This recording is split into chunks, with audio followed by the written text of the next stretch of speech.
Hello everyone. इस video में हम लोग पढ़ेंगे मास्टर रोटेशन प्लान। सबसे पहले हम लोग इंट्रोडक्शन देखते हैं। It is the overall plan of rotation of all student in a particular education institution showing the placement of the student belonging to total program, includes both theory and practical, denoting the study blocks, partial blocks, placement of student in clinical blocks, team nursing, examination, vacation, को curricular activities. अब इतने बड़े para का मतलब ये था कि हमारा क्या होता है, हम जिस भी ईयर में पढ़ रहे हैं, जो भी हमारा बैच चल रहा है, तो हमारे ईयर के अकॉर्डिंग हमारे टीचर्स हमारे एक मास्टर रोटेशन प्लान बनाते हैं। अब उस प्लान में क्या रहता है, सपोज़ एक टाइम टेबल है, वही चीज़ होती है मास्टर रोटेशन प्लान। उस टाइम टेबल में क्या क्या होगा कि हमारे क्लिनिकल आवर्स कितने लगने वाले हैं, हमारे थ्योरेटिकल आवर्स कितने लगेंगे, हमारे को करिकुलर एक्टिविटीज़ कब कब होंगी, वैकेशंस कब कब पढ़ी हैं। तो इन सब चीज़ों का एक प्लान बना हुआ होता है, इसी को मास्टर रोटेशन प्लान कहते हैं। अब डेफिनेशन देखते हैं। Master rotation plan is systematically arranged overall plan which shows rotation of all the student in a particular education institute। Her institute अपना अलग अलग बनाता है, और ये जो प्लान है ना, मतलब इसमें बच्चों का रोटेशन हो रहा है। जैसे हमारे क्लिनिकल ड्यूटीज़ में भी रोटेशन होता रहता है ना, अब ये बच्चा इधर जाएगा, अब ये बच्चा इधर जाएगा, तो इस चीज़ का एक प्लान बनता है प्रॉपर। सिर्फ क्लिनिकल ड्यूटीज़ का है नहीं, थ्योरेटिकल जितना भी हमारा एकेडमिक वाली चीज़ होती है, इनका को करिकुलर एक्टिविटीज़ कब होंगी, वैकेशंस कब पढ़ेंगी, बहुत चीज़ होगा। तो हम देखते हैं पर्पस क्यों बनाया हुआ है ये मास्टर रोटेशन प्लान। तो सबसे पहले होता है कि availability of an advance plan. कोई भी चीज़ ऐसे रैंडमली कर लेंगे तो बहुत ज़्यादा कन्फ्यूज़न के चांसेस हैं, ठीक है। तो इससे अच्छा एक प्री प्लान हम एक वो बना लेते हैं, टाइम टेबल कह सकते हैं, ताकि सारी चीज़ें स्मूथली चलें। फिर है all concern are aware of the placement of student in clinical field. अब कंसर्न यहाँ पे कौन होंगे, जो हमारे टीचर हैं, प्रिंसिपल है, क्लिनिकल जो हमारा स्टाफ है, इन सबको क्या पता चल जाएगा कि हाँ ये बच्चा यहाँ पे प्लेस्ड है। सपोज़ मेरी ड्यूटी लगा रखी है पीडिया वार्ड में, तो मेरे टीचर को अगर वो राउंड लेने आएंगे तो उनको पता होगा कि हाँ इसकी ड्यूटी यहाँ पे है, तो इसको यहाँ पे प्रेजेंट होना चाहिए। और उस चीज़ से रिलेटेड वो लोग हमें क्लास में पढ़ाएंगे कि आजकल बच्चों की ड्यूटी यहाँ पे लगा रखी है, उनको ये सब्जेक्ट पढ़ाया जाए। फिर है coordination become more effective when theory practical correlates and integrity exist. तो वही चीज़ है कि अगर हमें प्रैक्टिकल करने भी भेज रहे हैं हॉस्पिटल में, और वही चीज़ हमें क्लास में भी पढ़ाई जा रही है थ्योरी में, तो इस कोरिलेशन की वजह से क्या होता है, हमारी नॉलेज बहुत ज़्यादा बढ़ती है और स्किल में इम्प्रूवमेंट होगा। फिर evaluation of programme is more effective. हम प्रोग्राम जो है हमारा, जैसे हमारा बीएससी नर्सिंग है, तो उसको हम इवेलुएट कर सकते हैं, ठीक है, क्योंकि इसमें टेस्ट एग्जामिनेशन वगैरह हमारे कब होंगे वो भी दिया रहता है मास्टर रोटेशन प्लान में। फिर helps to make tentative advance plan for leave और वेकेशन। इसमें ये भी बताया रहता है कि हमारे वैकेशंस कब कब पढ़ने वाली है, उसका भी एक एडवांस प्लानिंग रहती है। अब हम प्रिंसिपल्स देखते हैं। Plan in accordance with the curriculum plan for entire course programme.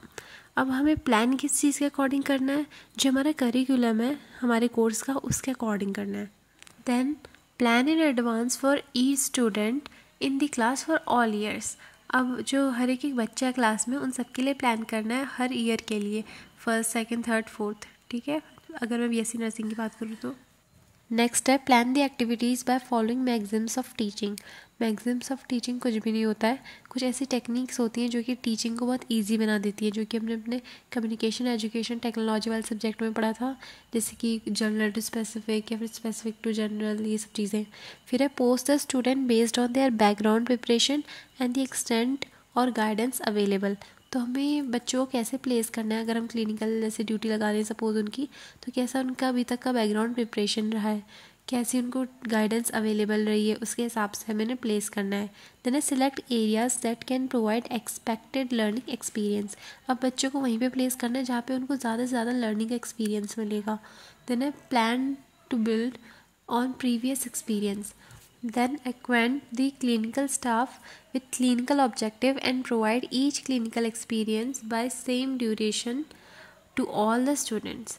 इसका मतलब ये था कि क्लिनिकल स्टाफ को भी हमारे पता होना चाहिए कि उनका जो उनके स्टूडेंट्स हैं उनका कैसा प्लान चल रहा है, मतलब किसकी ड्यूटी कहाँ पे लगी है, क्या थ्योरी में पढ़ाना है, और बच्चों को भी हमें इक्वली डिस्ट्रीब्यूट करना है, जिस भी हम वार्ड यूनिट में कर रहे हैं, मतलब इक्वल ड्यूरेशन सबको काम के लिए मिलनी चाहिए। Then rotate each student through each learning experience और ब्लॉक। ऐसा नहीं है कि अब हमें किसी की ड्यूटी किसी पर्टिकुलर जगह पे बहुत टाइम तक लगा देनी है। सारे स्टूडेंट्स को के साथ हमें इक्वली मतलब फेयर ट्रीटमेंट करना है, सबकी ड्यूटी बराबर हर जगह पे लगानी है। Then I plan for all student to enter and leave at same time scheduled. जैसा हमने शेड्यूल बना रखा है उसी के हिसाब से बच्चे एंटर भी करेंगे क्लास में और लीव करेंगे, ठीक है। तो एक तरह से एक टाइम टेबल जो बनता था ना हमारे स्कूल में वैसा ही हो गया, बस थोड़ा सा ज़्यादा उससे कॉम्प्लेक्स है। फिर एक क्राइटेरिया क्या होता है, फिर फैक्टर्स टू बी कंसीडर्ड, कुछ चीज़ें ऐसी जिन्हें हमें ध्यान में रखना है मास्टर रोटेशन प्लान बनाते वक्त, जैसे कि the teacher should follow Indian nursing council and university syllabus. तो हमारे टीचर को क्या फॉलो करना है, INC एंड यूनिवर्सिटी का सिलेबस। फिर the teacher should consider all 3 domains, जैसे कि कॉग्निटिव डोमेन कंसिडर करना चाहिए टीचर को, अफेक्टिव डोमेन, साइकोमोटर डोमेन। फिर है the teaching staff should be involve when ever feasible and must be familiar with rotation plan. जो teaching staff है हमारा उनको अच्छे से पता होना चाहिए कि रोटेशन प्लान में आखिर है क्या, मतलब कब बच्चों की क्लिनिकल ड्यूटी लग रही है, कब उनको पढ़ाना है, कब वैकेशन है, कौन सी को करिकुलर एक्टिविटी कब करानी है। फिर the rotation plan must be provided experience and must be prepared in advance. जो रोटेशन प्लान है, ये लाइन थोड़ी सी गलत लिखी हुई है, इसका मतलब ये है the rotation plan must be provided by N experienced person, ठीक है। जो हमारा हेड है जो भी बना रहा है मास्टर रोटेशन प्लान, हमारे टीचर बना रहे हैं, तो उनको थोड़ा एक्सपीरियंस होना चाहिए इस चीज़ का।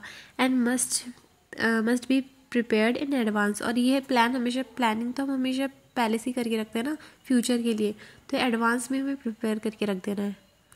और क्या क्राइटेरिया है जिन चीज़ों का हमें ध्यान रखना है, मतलब नंबर ऑफ़ स्टूडेंट क्लास में कितने हैं, नंबर ऑफ़ डिपार्टमेंट सारे एरियाज़ में कितने हैं, टीचर स्टूडेंट रेशियो कितना है, ड्यूरेशन ऑफ एक्सपीरियंस कितना है, standard policies philosophies and objectives of the organisation क्या है, number of person available for supervision कितने हैं, ठीक है।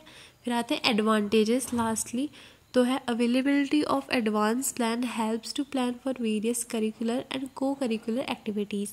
अगर हमारे पास एडवांस में एक प्लान बना होगा तो उससे हमें बहुत ज़्यादा हेल्प मिल जाती है अगर हम कोई भी को करिकुलर एक्टिविटीज़ कंडक्ट करा रहे हैं उसमें।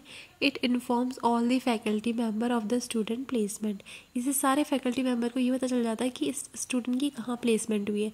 जैसे कि वही हॉस्पिटल में अगर इस बच्चे की ICU में हुई है तो टीचर को पता होगा, अगर वो सुपरवाइज करने आ रहे हैं तो उनको ये चीज़ ऑलरेडी पता होगी। Then student are aware of their academic programme in advance.